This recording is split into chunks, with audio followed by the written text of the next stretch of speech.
মথাবাড়ির জেহাদির বাচ্চা মুসলমানের কথায় ভুলে গেছো না? তাহলে একবার দেখে নাও এই ভিডিওটা।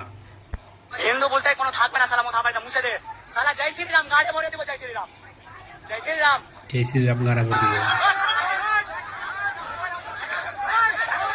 তোমাদের জন্য মুসলমানদের জন্য গলা বসে গেল, তোমরা বাড়িতে বসে কি করছো?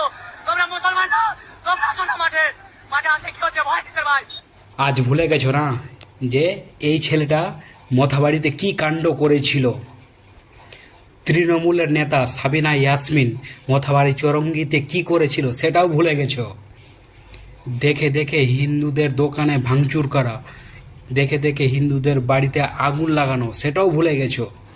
বিজেপি প্রার্থী নিবারণ ঘোষকে আজ হারিয়ে দিয়ে নজরুল ইসলাম তৃণমূলের নেতাকে বেছে নিয়েছো। আর এখন উন্নয়ন চাচ্ছ, উন্নয়ন জীবনে হবে না। না হবার কারণ শুনে নাও।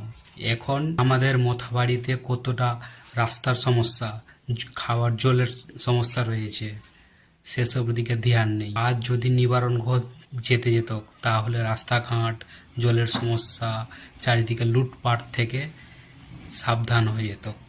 আজ হতক না। তৃণমূলের নেতা নজরুল ইসলাম এখন পর্যন্ত একটাও কোনো কাজ করেনি, কিন্তু নিবারণ ঘোষ জিতে যেত তাহলে অবশ্যই করত। জয় শ্রীরাম। ভিডিওটাকে প্রচুর প্রচুর শেয়ার করো।